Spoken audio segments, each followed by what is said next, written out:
নমস্কার বন্ধুরা, আমার ছোট্ট ইউটিউব চ্যানেল আর ডেলি জিকেতে তোমাদের সবাইকে আবারও স্বাগত। আজকে আমি তোমাদের জন্য নিয়ে আসলাম 5 এবং 6 জানুয়ারি 2025-এর সিলেক্টেড ইম্পর্টেন্স কারেন্ট অ্যাফেয়ার্সগুলি, যেগুলি তোমাদের জব এক্সাম বা কম্পিটিটিভ এক্সামের জন্য খুবই গুরুত্বপূর্ণ হবে। সবগুলি কোশ্চেন আজকে ইম্পর্টেন্ট 20টা কোশ্চেন তোমাদের জন্য আলোচনা করব। ভিডিওটা ভালো লাগলে অবশ্যই লাইক শেয়ার করবে, চ্যানেলটাকে সাবস্ক্রাইব করে সাপোর্ট করবে। প্রথম কোশ্চেনটা, how many people were recently honoured with the highest civilian award by US president Joe Biden? মার্কিন রাষ্ট্রপতি জো বাইডেন কর্তৃক সম্প্রতি কতজনকে সর্বোচ্চ বেসামরিক পুরস্কারে ভূষিত করা হয়েছে? আনসারটা হবে 19 জনকে। ঠিক আছে, যার মধ্যে বিশেষ যারা আছে, যাদেরকে প্রেসিডেন্সিয়াল মেডেল অফ ফ্রিডম দেওয়া হয়েছে, সেটা হচ্ছে Lionel Messi footballer, fashion designer Ralph Lauren, বামপন্থী সমাজসেবী জর্জ সোরোজ, যিনি বিভিন্ন দেশে শুনেছি নিজের টাকার বলে, অর্থের বলে সরকার পরিবর্তনে উনি সাহায্য করে থাকেন। অন বিহাফ অফ ইন্ডিয়ার পক্ষ থেকে কিন্তু এই ব্যক্তিটা ইম্পর্টেন্ট। তোমাদেরকে জর্জ সোরোজকে কী পুরস্কারে ভূষিত করা হয়েছে জিজ্ঞেস করতে পারে কিন্তু।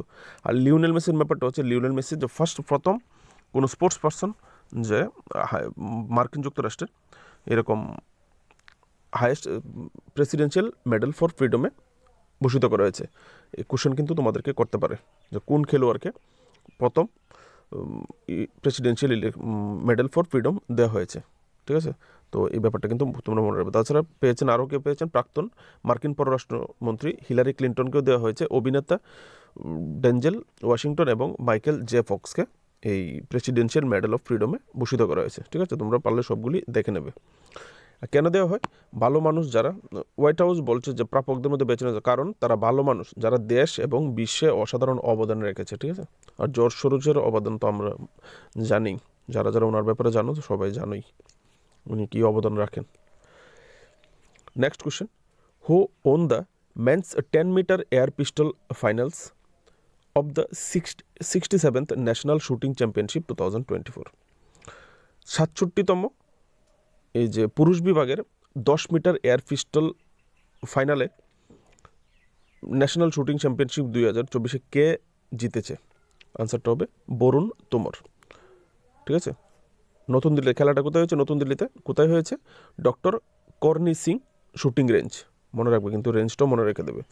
আর ওনার সতীর্থ প্রদ্যুৎ সিং, যিনি সিলভার মেডেল জিতেছেন, এবং রাজস্থানের আকাশ ভরদ্বাজ ব্রোঞ্জ পদক জিতেছেন।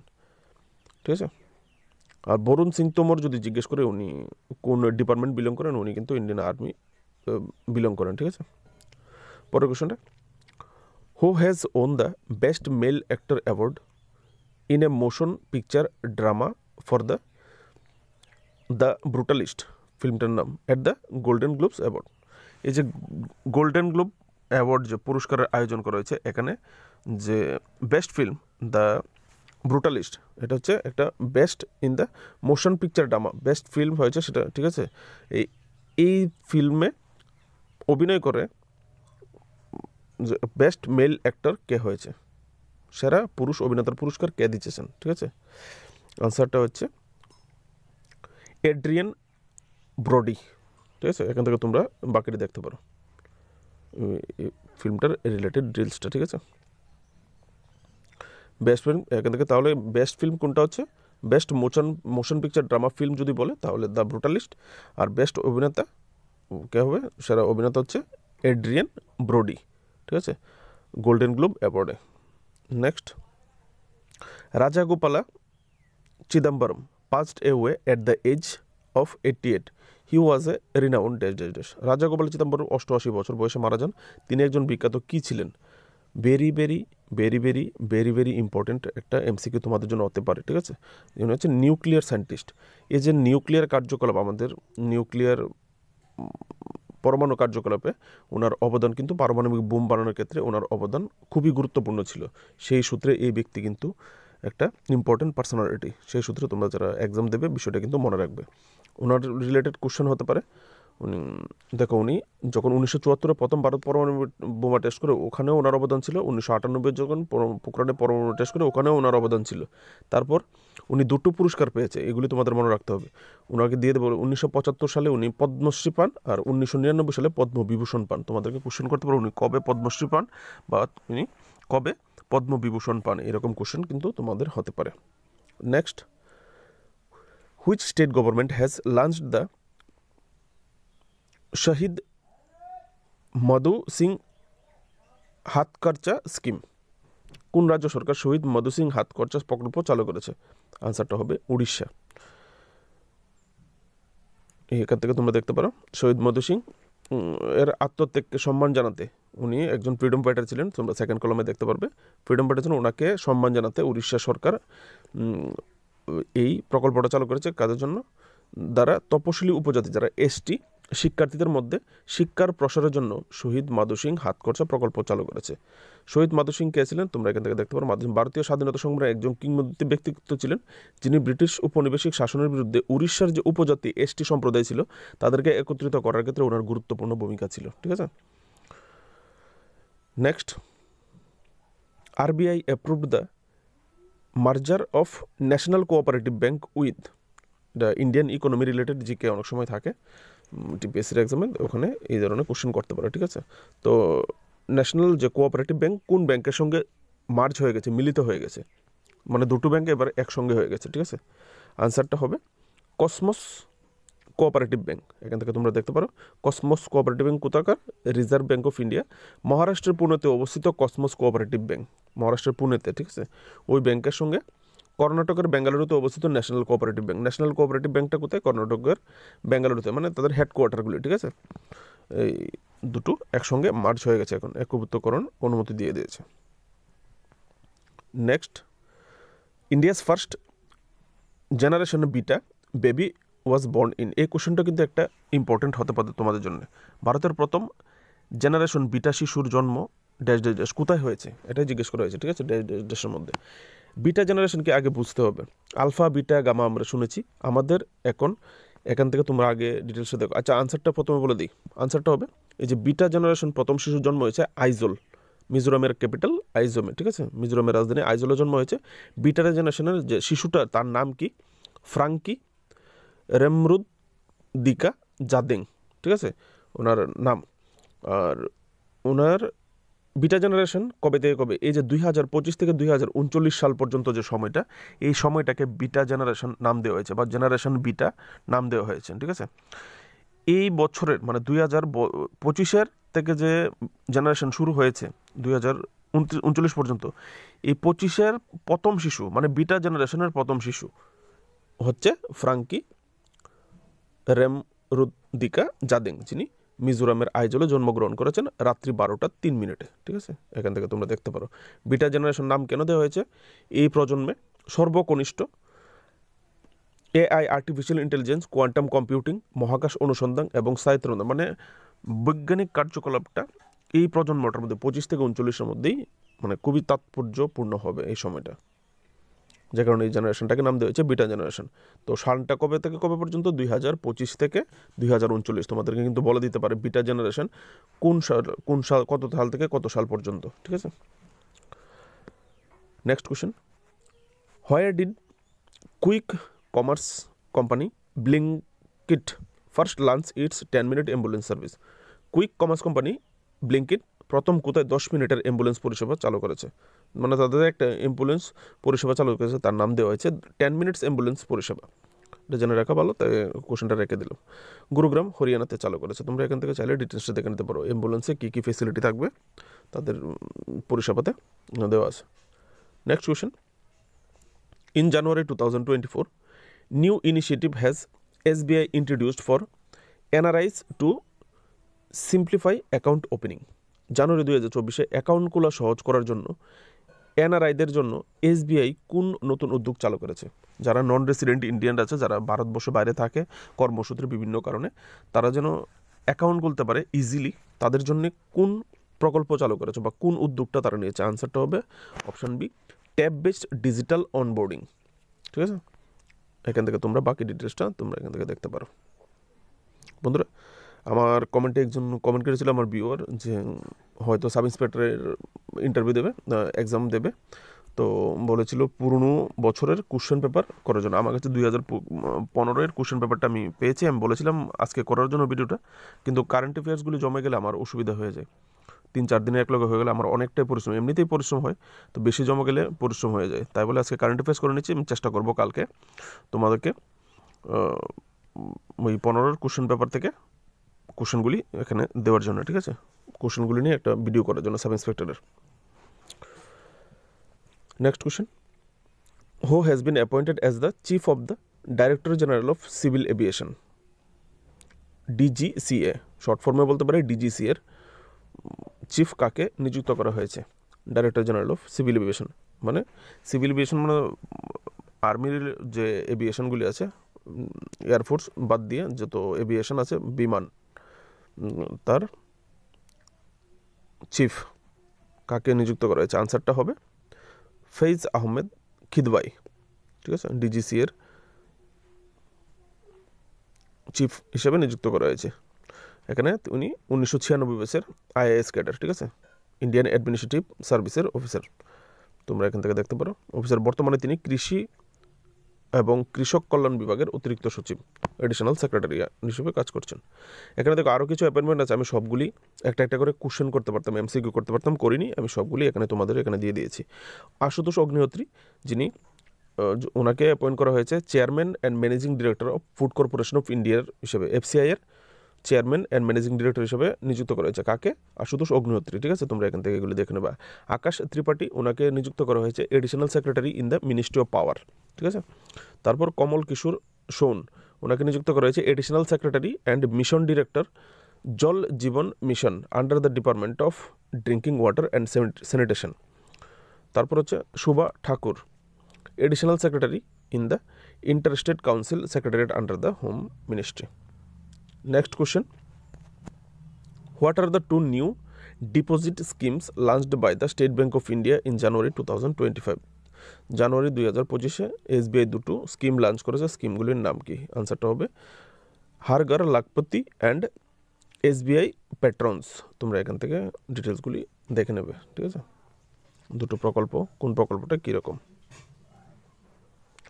Next question, how much aid has the government of India announced for the quick hit nation of Vanuatu? বানুয়াতুর ভূমিকম্পে ক্ষতিগ্রস্ত দেশটির জন্য ভারত সরকার কতটা সাহায্য ঘোষণা করেছে, কত টাকা সাহায্য ঘোষণা করেছে, ঠিক আছে। দেখো এই যে সাব ইন্সপেক্টরের কোশ্চেনের কথা বললাম একটু আগে, 2015-তে যখন ভূমিকম্প হয়েছিল নেপালে ভূমিকম্প কিন্তু ভারত খুব সাহায্য করে, রেস্কিউ মিশন চালিয়েছিল, অনেকটাই তাদেরকে সাহায্য করেছিল। আর তার রিলেটেড একটা এমসিকিউ এই 2015-এর সাব ইন্সপেক্টরের কোশ্চেন পেপারে কিন্তু ছিল। সেই সূত্রে কিন্তু ভবিষ্যতে যারা তোমরা এক্সাম দেবে, যেহেতু ভারত ওখানে সাহায্য করতে যাচ্ছে একটা অ্যামাউন্ট দিয়ে, সেই হিসাবে কিন্তু এটা কোশ্চেন রাখতে পারে, ইন্টারন্যাশনাল ম্যাটার, সেই হিসেবে তোমাদের জন্য এই কোশ্চেনটা ইম্পর্টেন্ট হতে পারে, ঠিক আছে। এখানে আনসারটা হবে অপশান সি, 5 লাখ মার্কিন ডলার দিয়ে সাহায্য করছে, ঠিক আছে। যদি তুমি আজকের দিনের ডলারের হিসাবে মাল্টিপ্লাই করো তাহলে 84 দিয়ে 5 লাখ ডলারকে গুণ করে দেবে, তাহলে 4,20,000 সামথিংয়ের মতো, আরে সরি ফ্রেন্ডস, 4,20,00,000 মতো আসবে।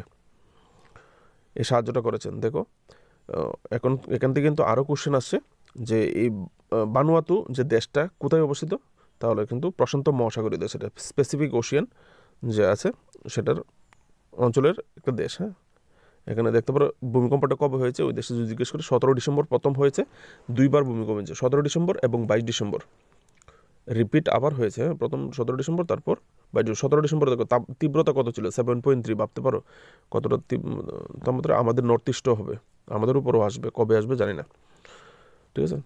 যেখানে 14 জন মানুষ মারাও গিয়েছে আর 200 জনের বেশি মানুষ আহত হয়েছিল। এখান থেকে দেখতে পারো তোমরা বাকি আরও ডিটেলস। আর রিপিট যে ভূমিকম্পটা হয়েছিল 22 ডিসেম্বর, সেটা ছিল 6.1, দুটোটাই খুবই তীব্রতর ভূমিকম্প ছিল। এখান থেকে তোমরা দেখতে পারো ভানুয়াতু কোথায় অবস্থিত। দেশটা একটা প্যাসিফিক আইল্যান্ড, যেখানে ছোটো ছোটো 13টা আইল্যান্ড নিয়ে দেশটা গঠিত, ঠিক আছে। এখানে 800 কিলোমিটার, যেটা ফিজির যে দেশ আছে, ফিজি থেকে 800 কিলোমিটার ওয়েস্টে অবস্থিত, আর 1770 কিলোমিটার ইস্টে অবস্থিত অস্ট্রেলিয়া থেকে, অস্ট্রেলিয়ার পূর্ব দিকে অবস্থিত। ভানুয়াতু কবে ইন্ডিপেন্ডেন্স হয়েছিল? 1980 সালে। আর capital city Port Vila, prime minister বর্তমানে কে? চার্লট সালভাই, আর currency vatu. Next question, the prime minister Narendra Modi has inaugurated the Gramin Bharat Mahotsav in New Delhi. What is the theme of the Gramin Bharat Mahotsav 2025? Prime minister Narendra Modi নতুন দিল্লিতে গ্রামীণ ভারত মহোৎসবের উদ্বোধন করলেন। আর এখানে জিজ্ঞেস করেছে গ্রামীণ ভারত যে মহোৎসব আছে মহোৎসবের থিম কী ছিল? আনসারটা হবে building A resilient rural India for a বিকশিত ভারত 2024। মোদী যে ইনোগ্রেট করে এই ইনোগ্রেশন রিলেটেড কোশ্চেনগুলি তোমরা মনে রাখবে, গুরুত্বপূর্ণ যে ইনোগ্রেশনগুলি করে এগুলি নিয়েও কিন্তু কোশ্চেন থাকে কারেন্ট অ্যাফেয়ার্সের। নতুন দিল্লিতে কবে থেকে? 4 থেকে 9 জানুয়ারি পর্যন্ত এই উৎসবটা চলবে, ঠিক আছে, গ্রামীণ ভারত মহোৎসব।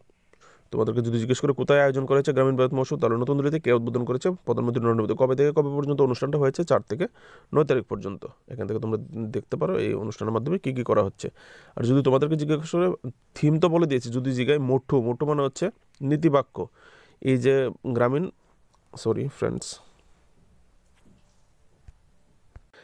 এই গ্রামীণ ভারত মহোৎসবের যদি নীতিবাক্য কী জিজ্ঞেস করে তাহলে বলবে নিচের অপশানটা দেখতে পারো তোমরা, if village grow the country grow. গ্রাম যদি গ্রো করে তাহলে কান্ট্রি এমনিতেই গ্রো করবে, এটা হচ্ছে নীতিবাক্য। আর থিম তো উপরে দেখেছো। Next question, which city will be the headquarter of the newly proposed 69th railway division of Indian railways? Very একটা ইম্পর্টেন্ট কোশ্চেন তোমাদের জন্য। ভারতীয় রেলওয়ের নতুন প্রস্তাবিত 69তম রেলওয়ে বিভাগের সদর দপ্তর কোথায় হবে? নতুন একটা সদর দপ্তর হতে যাচ্ছে, আর এটা 69th ডিভিশন, ঠিক আছে। এটা কোথায় হবে? 69 ডিভিশনের নতুন সদর দপ্তর সেটা হবে জম্মুতে, ঠিক আছে। ভেরি একটা ইম্পর্টেন্ট কোশ্চেন তোমাদের জন্য, ট্রান্সপোর্ট রিলেটেড একটা এমসিকিউ, ঠিক আছে।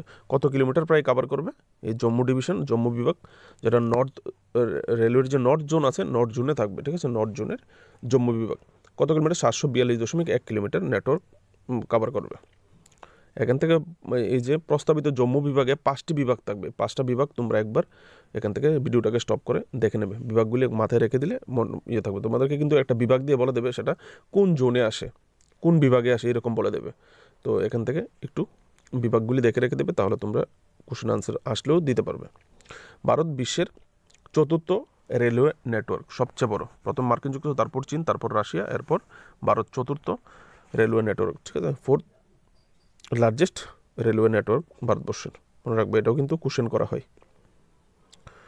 Next, in January 2025 Debjit Saikia was appointed to which position in the board of control for cricket in India, মানে BCCI।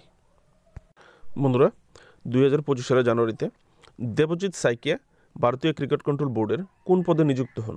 আনসারটা হবে চিফ সেক্রেটারি। ভেরি একটা ইম্পর্টেন্ট কোশ্চেন, স্পোর্টস রিলেটেড, ঠিক আছে। BCCI রিলেটেড, BCCI একটা ইম্পর্টেন্ট ইনস্টিটিউশন, আমরা জানি ভারতবর্ষের, সেই সূত্রে ইম্পর্টেন্ট। ওনার সঙ্গে তোমরা এখান থেকে দেখতে পারো উনি হচ্ছে আসামের অ্যাডভোকেট জেনারেল। ওনাকে কিন্তু বলে দিতে পারে দেবজিৎ সাইকিয়াকে চিফ সেক্রেটারি জেনারেল হিসেবে নিযুক্ত করেছে। উনি কোন স্টেটের অ্যাডভোকেট জেনারেল বা ওনার